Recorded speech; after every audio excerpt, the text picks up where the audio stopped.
familiar with it. I just kind of mainly know the big names this guy's been talking to you up. Yeah. You started to try to... Yeah, well, I was really impressed at your camp. We had a Republican fair, just the county fair in Wisconsin, La Crosse, Wisconsin, and we asked your campaign for literature and stuff, and you guys sent the most of anybody. I mean, even compared to Romney and all the other guys that had, the real big money or whatever. So I was really... People coming and getting the literature. Yeah. I mean, we were handing them out, your freedom cards and stuff, and the bumper stickers and everything. So, but no, I mean, I just am really impressed with somebody that's standing up for liberty and freedom. Some people think that if you're conservative, you're not allowed to be against war.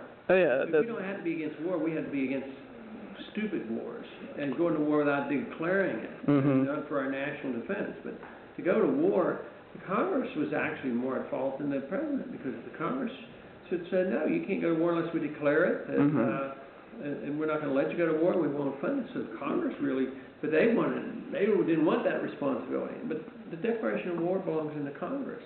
They just told the president, you can do what you want, which is like amending the Constitution without amending it. It just you transfer this power, and that's what I've been objecting to for so long. Because I've seen too many of these wars since World War II, where we fight them, we don't win them, people die, and it costs a lot of money, and they just go on and on. This one, we've been told it's going to last forever. I mean, you're going to inherit this mess. If there's a draft, you're going to be drafted. The war's liable to spread into Iran. And the cost, you'll be paying for this forever. Yeah. So would you say it's likely to spread into Iran? I think so. I mean, some of these neocons think we should go there and start bombing them. Well, yeah, that's what we've heard from even some of the speakers already. But my opinion is, like you, is I believe what the founder said. I mean, look at what Washington said, and those people, stay out of the foreign alliances, try to stay out of the wars and that, because you try to act like an empire.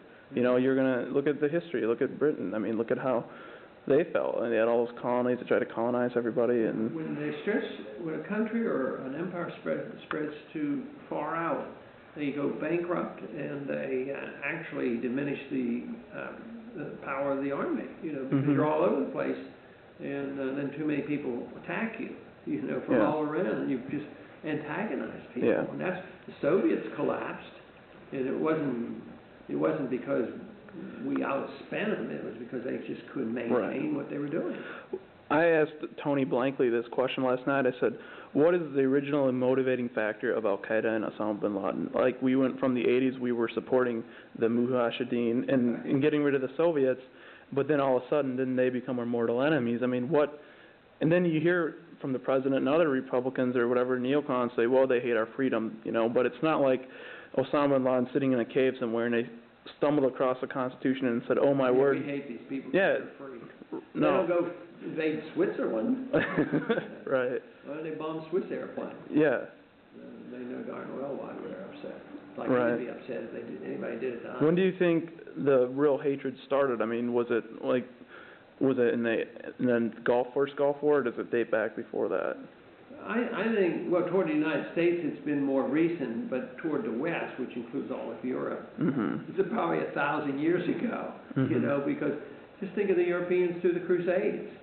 They don't forget the Crusades, and we're labeled part of the West. We're part of the West. Yeah. And even the first time when we went in there, the first announcement of going in, remember Bush made the mistake of saying, this is a crusade. And, that was the wrong word to use, probably. The wrong word to use for the Muslims, because they think they've been crusaded against all these years. Yeah. So they have a violent element, but the declaration of the jihad has precise reasons to do it. It sort of has to be defensive. They have to be provoked before the mullahs can declare a holy war, a holy jihad. But we did enough. It was the more immediate thing was that Osama bin Laden wrote about. It was bases and troops in Saudi Arabia, support for regimes which were secular, not holy, support for Israel over the Palestinian, and constant bombing of Iraq, where a lot of people died. Yeah. And it made them upset, so they were going to get our attention. and they did. Yeah. But they always go to places where they think they can accomplish something. So once the war broke out, it was much easier to kill Americans over there. It's this whole idea that we're there so they don't come over here is nonsense. It's just that it's easier to kill us over there. Right. There were no Al-Qaeda in Iraq before. Now they're flocking in there. Yeah. But who do they go after now? They go after the weaker allies that we have. Like they went after Spain. They go after England. And I guess some of the other minor countries that would just send a token number of soldiers. They attack the UN. The UN had to leave. So they're not stupid. Yeah. But for us to deny this and say, oh yeah, the only reason is we're free and wealthy, you know, and that's what it's just not true. Right. I was always told that Al Qaeda was always in Iraq, but I don't know. They weren't. They Matter of fact, Saddam Hussein did not like the Al Qaeda. He kept them out. He was ruthless, but he kept the Al Qaeda out. Yeah. And the Al Qaeda never got along with the Iranians, nor did the Iranians get along with the Taliban.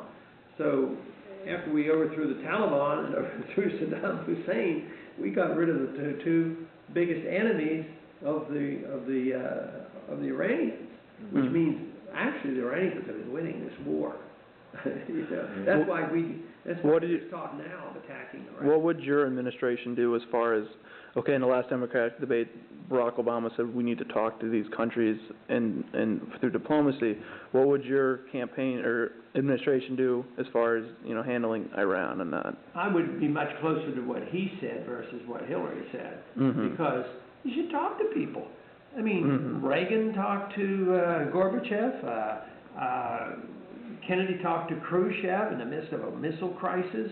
True. And Nixon talked to the Chinese. I mean, we've always done that, even with missiles pointing at each other. I mean, you should always talk to people before you start a hot war. This whole idea that we shouldn't talk is just insane. Yeah.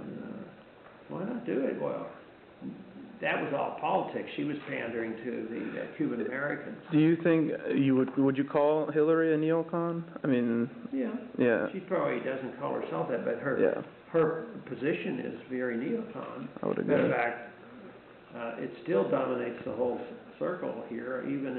Even the Democrats in charge of the Congress now, they're not really rocking the boat. Yeah. They don't want this war to end too soon. They like what's going on. They just want to play politics and make sure that the Republicans get money for it. Yeah. It's a blame game now. The sad part is that the neocon philosophy has kind of destroyed the Republican Party for a long time. They believe in big government. Yeah. They became, From the liberal Democrats originally, and the Republicans in the Congress just fell on their face. They did anything they wanted, and they never argued one bit with what Bush was asking for. I formulated a question for the YouTube debate, and the question is just part of the question is going to be is it finally time for the true conservatives of this country to start a new party, go get away from all these neocons. A lot of people feel that way, but the laws are so biased against it because I tried it in '88, and you spend all your money trying to get on the ballot. Unless you're a billionaire, you can't get on. And then they won't let you in debates. Yeah. And that's why I've had an advantage this time getting into debates. Yeah. It's gotten a lot of attention. So, what was the story with the Iowa Forum that you didn't get invited to? That didn't make any sense to me at all because you've been... it was a tax group and a right to life. Right. I have the best tax record of anybody. Right. And I have a perfect, voting for right to life. So they didn't want me there.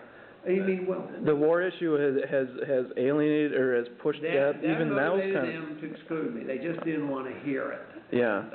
I thought that was very unfortunate. They can't win that argument. They've lost it. It's totally over. And I always say that if Republicans maintain that position, no matter who the candidate is, they can't win next year. Yeah. There's no way. Even with any Republican is going to have a hard time because people are just sick of the Republicans because we're not trustworthy. We spent more, deficits went up, started a war that we shouldn't have. People don't like to see this. It goes on. So Republicans, if they stick to their guns, you know, the other day, Thompson was asked, what's your position on Iraq? I said, I think George Bush is doing a grand job, I'll do the same thing. Can you imagine? Everyone has said that the moderates besides and you, the basically. independents and the Democrats, how many of them would come over and vote for him? Right. Well, do you think it's gonna be harder for you to get the presidential nominee out of the Republican Party, you know, being anti-war?